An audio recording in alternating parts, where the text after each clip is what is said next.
Luffy frôle une nouvelle défaite. Malgré toutes les promesses qu'il a pu faire, toute la puissance qu'il a pu générer, Kaido est encore trop fort. À l'aube de son premier échec, et si Luffy recevait un coup de main inattendu?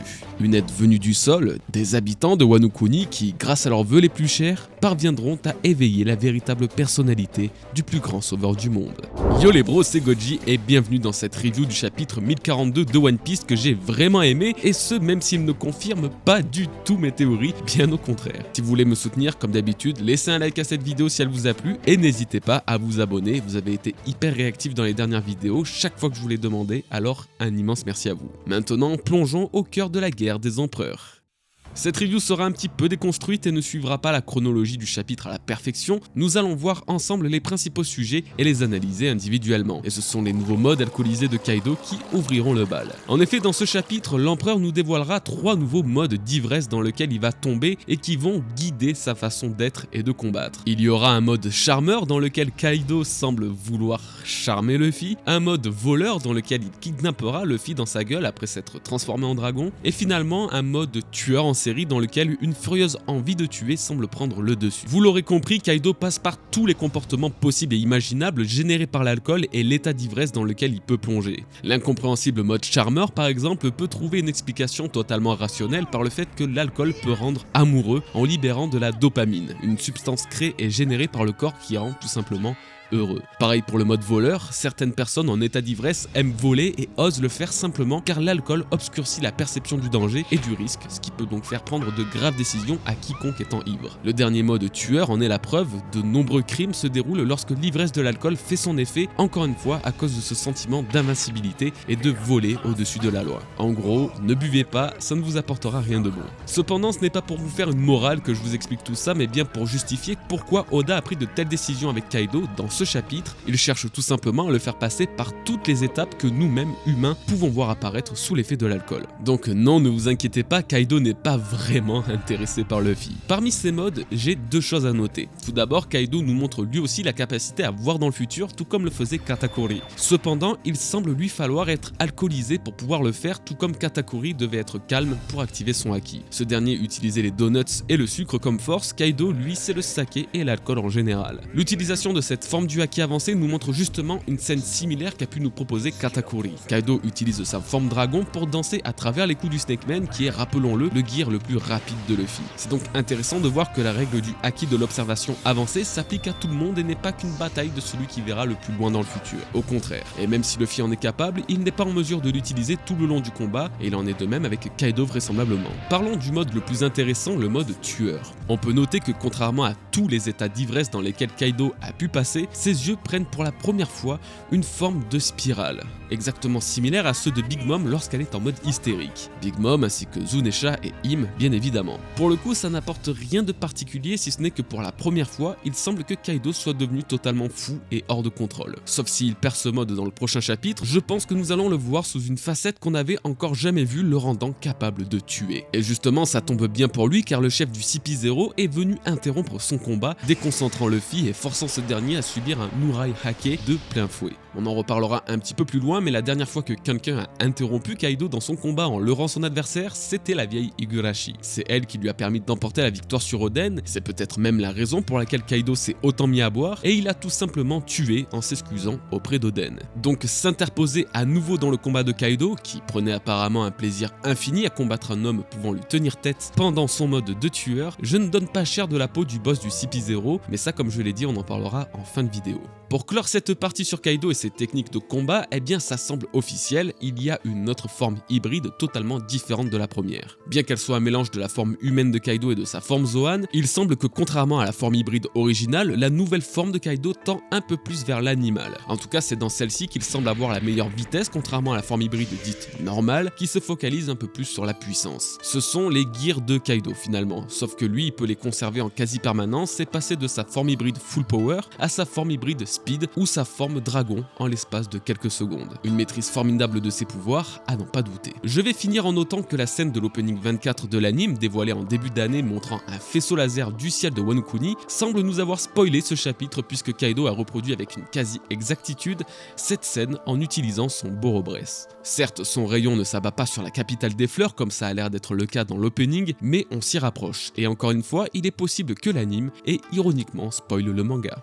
Passons désormais à Luffy qui nous a encore montré pas mal de choses dans ce chapitre. L'un des éléments principaux est évidemment le Over Kong Gun, la toute nouvelle et plus puissante technique de Luffy à ce jour. Comment peut-on en être sûr? Eh bien, le King Kong Gun est, depuis son introduction, la plus puissante attaque de Luffy. Aujourd'hui, il nous le prouve encore en disant très clairement « Si ce coup ne suffit pas, alors je ne pourrai rien y faire », validant le fait que dans ce coup, il y met toute la puissance et tout son espoir. Car le Over Kong Gun n'est nul autre qu'une version améliorée du King Kong Gun qui n'est pas non seulement combiné avec le Bondman et du Haki de l'armement comme l'original, mais avec du Haki des rois avancé. Et ce n'est pas la seule de technique que Luffy a évolué à ce stade. Le Hawk Gatling est devenu le Rock Gatling, avec du Haki des rois. Le Elephant Gun est devenu le Rock Gun, toujours avec du Haki des rois. Et pour finir, le Black Mamba du Snake Man est devenu le Gomu Gomu no Hydra, encore une fois utilisé et enduit avec le Haki des rois. Au point où on en est, on peut estimer que la plupart des techniques de base de Luffy passeront à un stade supérieur avec toujours la même recette, le nom d'une créature mythologique, plus le Haki des rois avancé. Et c'est le cas avec le Over Kong Gun qui, comme je le mentionnais, est devenu la plus puissante technique de Luffy jusqu'à présent, tout en mentionnant le roi singe, sans doute une référence à Sun Wukong qui a très largement inspiré Oda dans sa conception de Luffy. Le Over Kong Gun utilisé est donc l'apothéose de la puissance de Luffy, en tout cas jusqu'au moment de son prochain power-up. Justement, parlons des Gear Force de Luffy et de son rapport de puissance avec Kaido, car quand bien même il a utilisé son attaque ultime, ça ne semblait pas suffisant. En effet, et comme l'a dit Luffy, si Kaido se relève de son prochain Over Kong Gun, alors il considérera avoir perdu. Et là c'est un choc. Pour la première fois, notre héros semble perdre espoir face à l'endurance divine de Kaido. Qu'est-ce que ça peut pouvoir signifier? Luffy a-t-il vraiment atteint sa limite, lui qui est pourtant en constante progression, jusqu'à vaincre son opposant? Eh bien d'un côté on peut se dire que oui, et c'est ce qu'Oda veut nous faire comprendre. Luffy n'a plus rien de côté, il a tout donné. Moi qui m'étais persuadé de voir ne serait-ce qu'un 5ème gear, eh bien il semble que ça ne viendra pas, du moins pas pour le moment. Mais, sans vouloir me raccrocher à la moindre petite lumière d'espoir et espérer que mes prédictions se réalisent, il y a quand même quelque chose de très bizarre dans ce combat. Depuis Doflamingo, Luffy n'a jamais vaincu un seul adversaire sans dévoiler un nouveau pouvoir et une nouvelle transformation. Le Gear Force a été introduit face à Doflamingo avec le Bondman. Le Tankman a été utilisé pour la première et dernière fois face à Crackers. Le Snakeman a été créé pour combattre Katakuri en développant également le Haki de l'observation avancé. Bref, Luffy a toujours eu de nouveaux gears plus puissants, plus adaptés pour vaincre son adversaire. Sur Wano Kuni, il n'a pas encore eu de nouvelles transformations, mais a tout de même développé le Haki de l'armement et des rois avancés. Cependant, les faits sont là, ce n'est pas suffisant pour vaincre Kaido, tout comme les gears actuels qui semblent presque obsolètes. C'est pourquoi il a besoin d'autre chose, en particulier s'il doit vaincre Kaido ici sur Wano Kuni. Si Luffy ne sort pas un pouvoir supérieur à celui qu'il possède déjà pour le moment, donc un éveil de fruit du démon ou un nouveau gear, eh bien ça ne suffira pas. Et ça, Kaido l'a montré tout le long de son combat. Il prend un coup, il rigole, il en prend un autre, il pleure. Mais jamais il ne souffre des blessures que Luffy lui inflige, jamais il n'est à bout de souffle. C'est pourquoi depuis des semaines, voire des mois, je vous bassine avec l'apparition des futurs power-up de Luffy, car c'est ce qu'il doit faire pour vaincre Kaido, sa puissance actuelle ne suffisant pas, et la preuve en est. Alors sauf si Oda fait en sorte que l'empereur aux 100 bêtes perde et quitte Wano Kuni sans que Luffy le batte de lui-même, eh bien ce dernier va avoir besoin de quelque chose de nouveau. Tout juste mardi, je vous ai sorti une vidéo sur l'éveil du Gomu Gomu no Mi et pourquoi il sera dévoilé face à Kaido. Outre le fait que j'y croirais toujours dur comme fer et ce jusqu'à la fin de Wano Kuni, ce chapitre laisse encore une fois suggérer un tel événement. C'est Kaido qui, en voyant Luffy changer la trajectoire de ses coups, se demande comment il est possible que le caoutchouc puisse réagir de la sorte. Ce genre de scène, c'est la troisième fois que nous le vivons avec précédemment Doflamingo et Crackers qui s'étonnaient de la nature du caoutchouc de Luffy. Donc encore une fois, je pense que c'est les débuts de l'éveil de Luffy, son corps durci grâce au Haki de l'armement, mais continue de garder la souplesse du caoutchouc, ce qui permet des prouesses comme le montre le Snakeman, entre autres. Il doit forcément y avoir quelque chose de plus derrière, mais si Kaido lui-même notifie l'étrange utilisation du caoutchouc de Luffy, c'est pour une très bonne raison. Pour ce qui est des gears désormais, le dernier chapitre présentait une grosse ambiguïté puisque Luffy disait, après avoir invoqué le Snakeman, que c'était la dernière fois qu'il utilisait le Gear Force. Aujourd'hui, le Bondman a été utilisé également et Luffy a encore dit que c'était la dernière fois. Cela peut tout simplement sous-entendre que Luffy comptait utiliser le Gear Force et ses variantes en une seule fois, car vous pouvez noter qu'en plus de le tenir bien plus longtemps que d'habitude, pour la première fois, il est passer du Snakeman au Bondsman sans revenir à sa forme normale. Donc en réalité, il n'a pas vraiment menti et n'a utilisé le Gear Force qu'une seule et dernière fois. Maintenant, comme je le disais plus tôt, que ce soit un nouveau Gear 4 ou un Gear 5, je vois pas comment Luffy pourrait vaincre son adversaire sans en utiliser un nouveau. Et s'il a été capable d'improviser le Tankman pour vaincre Crackers, un total random contrairement au monstre qu'il a en face de lui, pourquoi n'utiliserait-il pas une nouvelle transformation pour battre Kaido? Luffy est toujours prêt à se sacrifier pour surmonter un obstacle et il se met constamment en danger lui-même pour frôler avec les limites physiques de son corps. Un nouveau power-up, que ce soit un Gear ou non, aurait alors une notion bien plus ultime que d'accoutumé et ne pourrait être utilisé qu'une seule fois car Luffy le paierait très cher de sa vie. On reviendrait finalement au principe de base du Gear Second. Lucci a décelé dans cette technique une grosse faiblesse qui allait forcer Luffy à réduire son espérance de vie à cause de la condition extrême à laquelle est soumise son corps. La prochaine évolution de Luffy, quelle qu'elle soit, pourrait alors se baser sur le même principe de dernier recours au point où il en sacrifierait sa vie.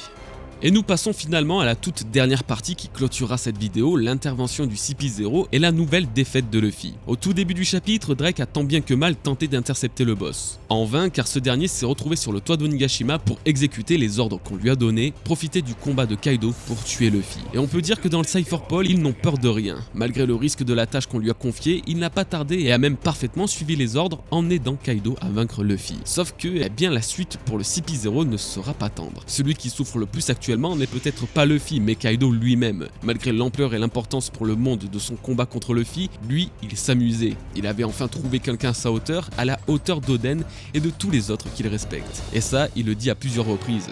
Il s'amuse. Et là, le destin s'amuse également avec lui en reproduisant la scène de la défaite d'Oden lorsqu'il a été leurré par la vieille Higurashi. C'est un affront pour l'empereur, un affront que paiera très cher le CP0 à en juger le regard presque désolé de Kaido lorsqu'il porte le coup à Luffy. Étant toujours dans le mode de tueur que nous avons vu plus tôt, il n'est pas impossible que la furie de Kaido prenne le dessus et décide de tuer le nuisible du combat, tout comme il l'a fait avec la vieille Higurashi. Concernant Luffy, est-ce la défaite de trop? 3 fois déjà que Kaido le bat, et même si le CP0 est à l'origine de la dernière, je doute qu'il était prêt à vaincre Kaido avec son ultime Overkongen. Pourtant, je n'arrive pas à imaginer qu'il perde, quoi qu'il arrive, car depuis plusieurs chapitres, il se passe quelque chose dans la capitale des fleurs. Les habitants festoyant en pleine fête du feu créent de petits bateaux volants censés atteindre le ciel et réaliser leurs rêves. Nous les avons vus au début du chapitre 1037, un chapitre entièrement dédié au combat de Luffy et Kaido. Et aujourd'hui, nous les retrouvons au chapitre 1042, encore un chapitre entièrement dédié au combat des deux rois. Je n'arrive pas à croire que c'est une coïncidence et c'est pour moi l'élément déclencheur